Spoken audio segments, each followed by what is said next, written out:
ಆತ್ಮೀಯ H16 news ವೀಕ್ಷಕರೇ, ನಾನು ನಿಮ್ಮವ MIF ಮಲ್ಲಪ್ಪ ಜೂತ. ಆತ್ಮೀಯರೇ,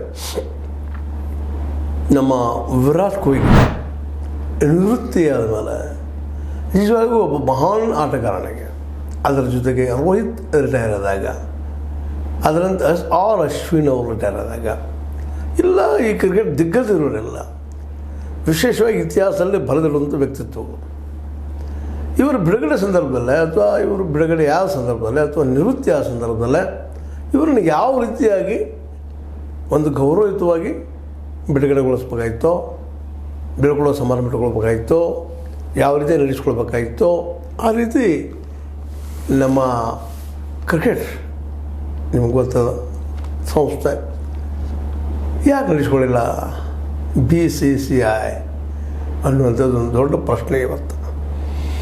ಯಾಕಪ್ಪ ಅಂತಂದರೆ ಈ ಹಿಂದೆ ಸಚಿನ್ ಅವರು ರಿಟೈರ್ ಆದಾಗಿರ್ಬೋದು, ಧೋನಿ ಅವರು ರಿಟೈರ್ ಆದಾಗಿರ್ಬೋದು, ಗವಾಸ್ಕರ್ ಅವರು ರಿಟೈರ್ ಆದಾಗಿರ್ಬೋದು. ಗವಾಸ್ಕರ್ ವಿಶೇಷವಾಗಿ ಇಡೀ ವಿಶ್ವದ ಎಲ್ಲ ಆಟಗಾರರು ಅವರ ಆಟವನ್ನು ನೆನಪಿಸಿದ್ರು, ಅಭಿನಂದಿಸಿದ್ರು. ಇವತ್ತು ನೆನಪಿಸಿದ್ದಾರೆ, ಇಲ್ಲ ಅಂತಲ್ಲ. ಮತ್ತು BCCI ಅದು ಅದರಲ್ಲೂ ಸಚಿನ್ ಜೊತೆಗೆ ನಡೆದುಕೊಂಡ ರೀತಿ ಭಾಳ ಮೆಚ್ಚುಗೆ ಆಗುವಂಥದ್ದು. ಕೊನೆಗೆ ಅವರಿಗಾಗಿ ಒಂದು ಟೆಸ್ಟನ್ನು ಸಹಿತ ವೆಸ್ಟ್ ಇಂಡೀಸ್ ಜೊತೆಗೆ ಆಡಿಸಿದ್ದು ನಾವು ಗಮನಿಸಬೇಕಾಗಿದೆ. ಅದೇ ಒಂದು ಮಟ್ಟದಲ್ಲಿ ಬರುತ್ತಿರುವಂಥ ನಮ್ಮ ವಿರಾಟ್ ಕೊಹ್ಲಿ ಅವರ ಬದಲ ಟೆಸ್ಟ್ ರಂಗದಲ್ಲಿ ಅಥವಾ 3 ಆಟದ ಪ್ಯಾಟರ್ನ್ಗಳಲ್ಲಿ ವಿಶೇಷ ಅಂತ ಆಟಗಳು ಇನ್ನೊಬ್ಬ ಸಿಗಲಿಕ್ಕಿಲ್ಲ. ಅವ್ರನ್ನ ನಿಜವಾಗಿಯೂ ಉಳಿಸ್ಕೊಳ್ಬೇಕಾಗಿತ್ತು. BCCI ಪ್ರಯತ್ನ ಮಾಡಿದರೆ ಉಳಿತಿದ್ರು ಏನೋ, ಯಾಕೋ ಏನೋ ಈ ಸಲ ಈ BCCI ಅವರಿಗೆ ಸಲ್ಲಿಸುವ ಗೌರವದಲ್ಲಿ ಕಡಿಮೆ ಮಾಡಿತು ಏನೋ ಅಂತ. ಯಾಕಂದರೆ ಇವರೆಲ್ಲ ದಿಗ್ಗಜ ಆಟಗಾರರು, ಇವರೆಲ್ಲ ಒಬ್ಬರು ಕಂಪೇರ್ ಮಾಡುವಂಥ ಆಟಗಾರರು. ಅದರಲ್ಲೂ ಮುಖ್ಯವಾಗಿ ವಿರಾಟ್ ಕೊಹ್ಲಿ, ಅದರಂತೆ ನಮ್ಮ ರೋಹಿತ್ ಅವರು ಕೂಡ. ಆದರೆ ವಿರಾಟ್ ಕೊಹ್ಲಿ ಆಟದ ಬಗ್ಗೆ ಅಂತೂ ಎಷ್ಟು ಆಟಗಳ ಮಿಶ್ರಣ, ಎಷ್ಟು ಜನ ಆಟಗಾರರ ಮಿಶ್ರಣ, ಎಂಥ ಫೀಲ್ಡಿಂಗ್ ಇರ್ಬೋದು, ಬ್ಯಾಟಿಂಗ್ ಇರ್ಬೋದು, ಬಾಲಿಂಗ್ ಸದ್ಗಳು ಮಾಡ್ತಾಯಿದ್ರು ಅವರು. ಇವೆಲ್ಲ ಕ್ಷೇತ್ರಗಳಲ್ಲಿ ತನ್ನದೇ ಆದ ವಿಶಿಷ್ಟ ಗುಣವನ್ನು ಮತ್ತು ಶಕ್ತಿಯನ್ನು ಹೆಚ್ಚು ಪಡೆದಿದ್ರು ಅನ್ನೋದು ನಾವು ಮರಲಿಕ್ಕೆ ಆಗೋದಿಲ್ಲ. ಯಾಕಂತಂದರೆ ಗವಾಸ್ಕರ್ ಅವರು ಫೀಲ್ಡಿಂಗ್ ಅಂತ ಹೇಳ್ಕೊಳಂಗಿರಲಿಲ್ಲ, ಸೆಕೆಂಡ್ ಸ್ಲಿಪ್ ಫಸ್ಟ್ ಸ್ಲಿಪ್ಪಲ್ಲಿ ನಿಲ್ತಾಯಿದ್ರು. ಆದರೆ ಬ್ಯಾಟಿಂಗ್ದಲ್ಲಿ ದಿಗ್ಗಜರು ಆಮದ್ ಬೇರೆ, ಓಪನಿಂಗ್ ಬ್ಯಾಟ್ಸ್ಮನ್ ಇನ್ನೂ ಅತಿ ಕಠಿಣ. ಅದರಲ್ಲೂ ವೆಸ್ಟ್ ಇಂಡೀಸಿನ ದೈತ್ಯ ಬಾಲರ್ಗಳಿದ್ರು. ಆವತ್ತಿನ ಬಾಲರ್ಗಳು ನಡೆಸ್ಕೊಂಡ್ರೆ ಇವತ್ತು ಭಯ ಆಗ್ತದೆ. ಇವತ್ತು ಅಷ್ಟೇ ಆವತ್ತಿನಿಂದಲೂ ಉತ್ತಮ ಒಂದು ಬಾಲರ್ಗಳು ಬರ್ತಾಯಿದ್ದಾರೆ. ಆದರೆ ಆ ದೈತ್ಯ ಬಾಲರ್ಗಳು ಇವತ್ತು ಕಾಣ್ತಾ ಇಲ್ಲ. ಆ ಮಾತು ಅಷ್ಟೇ ನೆನಪಿಡಬೇಕಾಗಿದೆ. ಯಾಕಂದ್ರೆ ಆ್ಯಂಡಿ ರಾಬರ್ಟ್ಸ್, ಹೋಲ್ಡಿಂಗ್, ಮಾರ್ಷಲ್, ಬರೀ ಹೆಸರು ಕೇಳಿದ್ರೆ ಸಾಕು ಅಂತ ಅದು ಬಾಲರ್ಗಳಿದ್ರು. ಅದು ಓಪನಿಂಗ್ ಸ್ಪೆಲ್ ವಿದೌಟ್ ಹೆಲ್ಮೆಟ್ಟಿಂದ ಆಡುವಂಥ ಗವಾಸ್ಕರ್ ದೊಡ್ಡ ಆಟಗಾರ. ಆ ಮಾತಲ್ಲಿ ಎರಡು ಅಭಿಪ್ರಾಯ ಇಲ್ಲ. ಹಾಗಂತ ಇವರು ಕಡಿಮೆ ಅಂತಲೂ ಅಲ್ಲ. ನಮ್ಮ ಇವತ್ತಿನ ವಿರಾಟ್ ಕೊಹ್ಲಿ 3 ಥರದ ಒಂದು ಕ್ಷೇತ್ರಗಳಲ್ಲಿ ಒನ್ ಡೇಯಲ್ಲಂತೂ ನಮ್ಮ ಗವಾಸ್ಕರ್ ಯಶಸ್ವಿ ಆಗಲಿಲ್ಲ. ನಾವು ನೋಡಿದ್ದೀವಿ ಇತಿಹಾಸದಲ್ಲೇ 60 ಓವರ್ ಆಡಿ ಎಷ್ಟು ರನ್ ಗಳಿಸಿದ್ರು ಅಂತೇಳಿ. ಆದರೆ ಇವತ್ತು ಆ ಎಲ್ಲ ನೀರು ನೋಡಿದಾಗ ನಮ್ಮ ವಿರಾಟ್ ಕೊಹ್ಲಿ ಅವರ ಆಟ ಅತ್ಯಂತ, ಅವ್ರ ಬ್ಯಾಟಿಂಗ್ ಶೈಲಿ ಏನು, ಬಾಲ್ ಎತ್ತುವುದೇನು, ಬೌಂಡ್ರಿನ ಹೊಡೆಯುವುದೇನು, ಫೀಲ್ಡರ್ ತಲೆ ಮೇಲಿಂದ ಹೊಡೆಯುವುದೇನು, ಫೀಲ್ಡರ್ಗಳ ಬದಿಯಲ್ಲೇ ಫೋರ್ಸ್ ಆಗಿ ಹೊಡೆಯುವಂಥ ಶಕ್ತಿ ಏನು, ಎನರ್ಜಿ ಏನು, ಎಲ್ಲ ಕ್ಷೇತ್ರದಲ್ಲಿ ಟೆಸ್ಟ್ನಲ್ಲೂ, ಒನ್ ಡೇಯಲ್ಲೂ, T20ಯಲ್ಲೂ, ಈಗ IPL ಒಂದು ಹೊಸ ಸೇರ್ಕೊಂಡ್ಬಿಟ್ಟದು. ಅಲ್ಲೂ ಸಹಿತ ಇಂಥ ಒಬ್ಬ ಮಹಾನ್ ಆಟಗಾರನಿಗೆ ಅವ್ರ ನಿವೃತ್ತಿ ಸಮಯದಲ್ಲೇ ನಾವು ಎಷ್ಟು ಅವ್ರಿಗೆ ಗೌರವ ಕೊಟ್ಟಿವಿ ಅನ್ನೋದು ಇವತ್ತು ನೆನಪಿಸ್ಬೇಕಾಗಿದೆ. ಮತ್ತು ರನ್ ಎವರೇಜ್ದಲ್ಲೂ ಸಚಿನ್ ತೆಂಡೂಲ್ಕರ್ಗಿಂತೂ ಮೇಲಿದ್ದಂಥವು 3 ಪ್ಯಾಟರ್ನ್ನಲ್ಲಿ, 2ರಲ್ಲಂತೂ ಒನ್ ಡೇ ಮತ್ತು ಟೆಸ್ಟ್ಗಳಲ್ಲಂತೂ ಮೇಲೆ ಇದ್ದರು ಆಮದ್ ಬೇರೆ.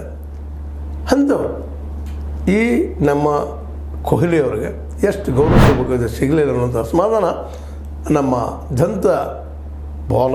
ದಂತಕಥೆಯಾದ ಅನಿಲ್ ಕುಂಬ್ಳೆ ಅವರು ಅದನ್ನು ತಮ್ಮ ಎಕ್ಸ್ನಲ್ಲಿ ಬರ್ಕೊಳ್ತಾರೆ. ನಿಜವಾಗಿ ಇವರಿಗೆ ಗೌರವಪೂರ್ಣವಾಗಿ ನಾವು ಬೆಳ್ಕೊಳ್ಬೇಕಾಗಿತ್ತು.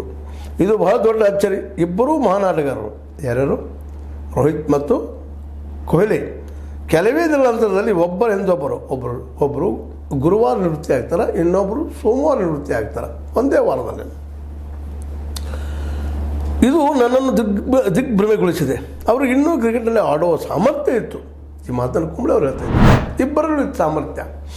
ಟೆಸ್ಟ್ನಲ್ಲಿ ಆಡುವಂಥ ಸಾಮರ್ಥ್ಯ ಇಬ್ಬರಲ್ಲೂ ಇತ್ತು. ಅದರಂತೂ ಕೊಹ್ಲಿ ಅವರಲ್ಲಂತೂ ಅವ್ರು ಫಾರ್ಮಲ್ಲೇ ಇದ್ದರು. ಅವ್ರಿಗೆ 10,000 ರನ್ನು 15,000 ರನ್ನು ದೊಡ್ಡ ಮಾತಾಗಿರಲಿಲ್ಲ, ಅಸಾಧ್ಯ ಆಗಿರಲಿಲ್ಲ. ಅದು ಯಾಕೆ ಇಲ್ಲ ಸ್ಟಾರ್ಟ್ ಮಾಡಿದೆ ಇದನ್ನು? ನಿವೃತ್ತಿ ಘೋಷಣೆ ಮಾಡೋದು ವೈಯಕ್ತಿಕ ವಿಷಯ. ಅವ್ರ ಶಕ್ತಿ ಸಾಮರ್ಥ್ಯ ಅವ್ರಿಗೆ ಗೊತ್ತಾಗೋಷ್ಟು ನಾವು ಯಾರು ಗೊತ್ತಾಗೋದಿಲ್ಲ. ಆದರೂ ನೋಡುವರಿಗೆ ಗೊತ್ತಾಗ್ತದೆ, ಇಲ್ಲ ಅಂತಲ್ಲ. ಪೂರ್ತಿಯಾಗಿ ನೋಡುವರು ಅಂಧಾಭಿಮಾನಿಗಳಾಗಿರುವುದಿಲ್ಲ ಅನ್ನೋದನ್ನು ಸಹಿತ ಇಲ್ಲೇ ಗಮನಿಸ್ಬೇಕಾಗಿದೆ. ಇವತ್ತಿನ ಸಚಿನ್ ಆಗಿರ್ಬೋದು, ಇನ್ನೊಬ್ಬರು ಆಗಿರ್ಬೋದು, ನಮ್ಮ ಏನಪ್ಪ ಅಂದರೆ ಇನ್ನೂ ಅನೇಕ ಆಟಗಾರರು, ಗಂಗೂಲಿ ಅಂತವ್ರು ಸಹಿತ ಇವರ ಈ ಏಕಾಂಗಿ ನಿರ್ಧಾರದಿಂದ ಎಲ್ಲರಿಗೂ ಆಶ್ಚರ್ಯ ಆಗ್ಯದ. ಇನ್ನೂ ಒಂದಿಷ್ಟು ಆಡಬೇಕಾಗಿತ್ತು, ಇನ್ನೂ ಕೆಲವು ದಿನ ಆಡೆ ಈ ಒಂದು ಕ್ರಿಕೆಟ್ನಲ್ಲೇ ಇನ್ನಷ್ಟು ರೆಕಾರ್ಡ್ ಬರೆಯೋದಕ್ಕಿಂತ ಮುಖ್ಯವಾಗಿ ಪಾಪ ಫಾರ್ಮ್ನಲ್ಲಿ ಇರುತ್ತಿರುವಂಥ ವ್ಯಕ್ತಿ ರೆಕಾರ್ಡ್ಗಾಗಿ ಆಡಬೇಕು, ರೆಕಾರ್ಡ್ ಮುರಿಯುವಂಥ ದೊಡ್ಡ ವ್ಯಕ್ತಿ ಆಗಬೇಕು ಅಂತಲ್ಲ, ಅದರಲ್ಲಿ ಬೇಕೇ ಬೇಕಿಲ್ಲ ಅಂತಲ್ಲ. ಯಾಕಂದರೆ ಅನೇಕ ವ್ಯಕ್ತಿತ್ವಗಳು ಸಮ್ಮಿಶ್ರಣವರು. ಒಂದು ಕಡೆ ಗವಾಸ್ಕರ್ ಅವರು ಟೆಸ್ಟ್ನಲ್ಲಿ ಯಶಸ್ವಿ ಆದಂಗೆ ಇವರು ಟೆಸ್ಟ್ನಲ್ಲಿ ಯಶಸ್ವಿ ಆಗ್ತಾಯಿದ್ರು. ಕೇವಲ ಅತ್ಯಂತ ಕಡಿಮೆ ಟೆಸ್ಟ್ನಲ್ಲಿ ಆಡಿ ಗವಾಸ್ಕರ್ ಅವ್ರಿಗಿಂತ 30 ಸೆಂಚುರಿಗಳು ಹೊಡಿತಾರೆ. ಸಣ್ಣ ಸಾಧನೆ ಅಲ್ಲ. ಮತ್ತು ಅದೇ ಕಾಲಕ್ಕೆ ಒನ್ ಡೇದಲ್ಲಂತೂ ಇನ್ನೂ ಅದ್ಭುತ ಆಟ ಅವ್ರದ್ದು. T20ಯಲ್ಲೂ ಅದ್ಭುತ. ಇಂಥ ವ್ಯಕ್ತಿ ಸಡನ್ನಾಗಿ ಈ ನಿರ್ಧಾರ ಯಾಕೆ ತೆಗೆದುಕೊಂಡ್ರು? ಅಶ್ವಿನ್ ಅವರು ಆಯಿತು, ಅವ್ರ ಬಾಲಿಂಗ್ ಅದು ಅದ್ಭುತವಾದಂಥದ್ದು, ಅನೇಕ ರೆಕಾರ್ಡ್ಗಳನ್ನು ಮಾಡಿದಂಥದ್ದು. ಅವರು ಏಕಾಗಿ ಬಿಟ್ಟು ಹೋಗ್ಬಿಟ್ರು. ಅದು ಟೆಸ್ಟ್ಗಳ ಮಧ್ಯದಲ್ಲೇ. ಯಾಕಂದರೆ ಈಗ ನೆಕ್ಸ್ಟ್ ಬರೋದು ಇಂಗ್ಲೆಂಡ್, ಅದು ಬರೋದು, ಅದು ಇಂಗ್ಲೆಂಡ್ನಲ್ಲೇ ಆಡುವಂಥದ್ದು. ಅಷ್ಟು ಸುಲಭದ ಕೆಲಸ ಅಲ್ಲ. England is the teacher to the cricket world. Teacher, master. ಅವ್ರು ನೆಲದಲ್ಲಿ ಹೋಗಿ ಆಡೋದು ಅಷ್ಟು ಸುಲಭದ ಕೆಲಸ ಅಲ್ಲ. ಅಲ್ಲೇ ಹೋಗೋ ಸಂದರ್ಭದಲ್ಲೇ ಏಕಾಏಕಿ ಇವತ್ತು ಇಬ್ಬರು ದಿಗ್ಗಜರು ನಿವೃತ್ತಿಯಾಗಿದ್ದು ಬಹುದೊಡ್ಡ ಹೊಡೆತ ಅನ್ನುವಂಥದ್ದು ಭಾಳಷ್ಟು ಕ್ರಿಕೆಟ್ ಪಂಡಿತರ ಅಭಿಪ್ರಾಯ. ನೀವು ಹೆಸರು ಕೇಳ್ಬೋದು, ವಿವಿಯನ್ ರಿಚರ್ಡ್. ದೊಡ್ಡ ಹೊಡೆತದ ಆಟಗಾರ. ಅವರ ಹೊಡೆದ ಬಾಲರ್ ಹಿಡಿದ ಮುಂದೆ ಬೋತಮ್ ಅಂತ ಒಬ್ಬರು ಆಲ್ರೌಂಡರ್ ಬರ್ತಾರೆ, ಇಯಾನ್ ಬೋತಮ್. ಆ ಬೋತಮ್ ಇದ್ದಂಥವ್ರು ಅವ್ರ ಪ್ರತಿಸ್ಪರ್ಧಿ ಇಂಗ್ಲೆಂಡ್ನವರು. ಅವರು ವಿವಿಯನ್ ರಿಚರ್ಡ್ ಹೊಡೆದ್ರೆ ಆ ಹೊಡೆತದ ಚೆಂಡನ್ನು ಹಿಡಿದ್ರೆ ಕೈ ಕೆಂಪಗಾಗ್ತಿದ್ವು ಅಂತ ಹೇಳ್ತಾಯಿದ್ರು. ಅಷ್ಟು ಫೋರ್ಸ್ ಇರ್ತಿತ್ತು ಅದರಲ್ಲಿ ಅಂತೇಳಿ. ಅದೇ ರೀತಿಯ ಫೋರ್ಸನ್ನು ನಾವು ಇವತ್ತು ಈ ವಿರಾಟ್ ಕೊಹ್ಲಿಯಲ್ಲಿ ನೋಡ್ಬೋದಾಗಿದೆ. ಯಾಕಂದರೆ ಒಬ್ಬೊಬ್ಬ ಆಟಗಾರನ ಎಲ್ಲ ಗುಣಗಳ ಮಿಶ್ರಣ ಹೊಂದಿದಂಥ ಈ ವಿರಾಟ್ ಕೊಹ್ಲಿ ಅವರು ಇನ್ನೂ ಒನ್ ಡೇದಲ್ಲಿದ್ದಾರೆ. ಮತ್ತು ಬೇರೆ ಈ ಟೆಸ್ಟ್ನಲ್ಲಿ ಇರಬೇಕಾಗಿತ್ತು. ಜೊತೆಗೆ T20ಯಲ್ಲೂ ಇನ್ನೂ ವರ್ಷ ತಿಂಗಳು ಆಡ್ಬೋದಿತ್ತು ಅಂತೇಳಿ ಭಾಳಷ್ಟು ಆಟಗಾರರು ಅವ್ರ ಬಗ್ಗೆ ಹಳಳಿಸ್ತಾ ಇದ್ದಾರೆ. ಜೊತೆಗೆ ರೋಹಿತ್ ಶರ್ಮಾರ ಬಗ್ಗೆನೂ, ಅಶ್ವಿನ್ರ ಬಗ್ಗೆ, ಇವರೆಲ್ಲರನ್ನು ಗೌರವಿತವಾಗಿ ಬೆಳ್ಕೊಡುವ ಸಮಾರಂಭ ಮಾಡಬೇಕಾಗಿತ್ತು. ಟೆಸ್ಟದ ಅಂತ್ಯದಲ್ಲಿ ಇವರು ತಮ್ಮ ಈ ಒಂದು ನೃತ್ಯ ಘೋಷಣೆ ಮಾಡಬೇಕಾಗಿತ್ತು.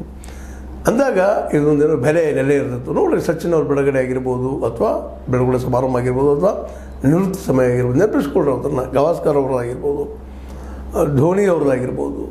ಇಡೀ ರಾಷ್ಟ್ರ ಎದ್ದು ನಿಂತು ಇಟ್ ಮೀನ್ಸ್ ಅವ್ರನ್ನ ಆ ಕ್ಷಣದಲ್ಲಿ ನೆಮಿಸ್ತು ಅಷ್ಟೇ ಅಲ್ಲ, ಗೌರವಿಸ್ತು. ಈ ಎಲ್ಲ ನೆಲೆಗಟ್ಟಿನಲ್ಲೇ ವಿರಾಟ್ ಕೊಹ್ಲಿ ಅವರು ಎಲ್ಲ ಇದ್ದು ಏನೂ ಇಲ್ಲದಂಗೆ ಒಬ್ಬ ಋಷಿ ಅಥವಾ ಸನ್ಯಾಸಿ ಹಂಗೆ ಎದ್ದು ಹೋಗಿದ್ದು ಮಾತ್ರ ಒಂದಿಷ್ಟು ಕ್ರಿಕೆಟ್ ಪ್ಲೇಯರಿಗೆ ಹಳಹಳಿ ಆಗ್ಯದ. ಜೊತೆಗೆ ಅವ್ರು ಇನ್ನೂ ಆಡಬೇಕಂತ ಅನ್ನುವಂಥ ಒಂದು ಸಂಕಟ ಅದ. ಈ ನೆಲೆಯಲ್ಲಿ ಅವ್ರ ದಿನ ನೆನಪಾಯಿತು. ಅದರಲ್ಲೂ ವಿಶೇಷವಾಗಿ ಅನಿಲ್ ಕುಂಬ್ಳೆ ಒಂದೇ ಇನ್ನಿಂಗ್ಸಲ್ಲಿ 10 ವಿಕೆಟ್ ತೆಗೆದುಕೊಂಡಂಥ ಅದ್ಭುತ ಬೌಲರ್. ಅವ್ರು ಸಹಿತ ಇದನ್ನು ಅಸಮಾಧಾನ ವ್ಯಕ್ತಪಡಿಸಿದ್ದಾರೆ. ಹೀಗೆ ಅನೇಕರು ತಮ್ಮ ಮಾತುಗಳನ್ನ ಮಾತಾಡಿದ್ದಾರೆ. ಈ ಎಲ್ಲ ನೆಲೆಗಟ್ಟಿನಲ್ಲೇ ಇನ್ನಷ್ಟು ಇರಬೇಕಾಗಿತ್ತು. ನಮ್ಮ ಕೊಹ್ಲಿ, ನಮ್ಮ ರೋಹಿತ್, ನಮ್ಮ ಅಶ್ವಿನ್ ಅಂಥೇಳಿ ಒಂದು ಅಸಮಾಧಾನ ಇದ್ದಿದ್ದನ್ನು ನಿಮ್ಮ ಜೋಡಿ ತೊಳ್ಕೊಂಡಿವಿ. ನಿಮಗೇನು ಅನ್ನಿಸ್ತು?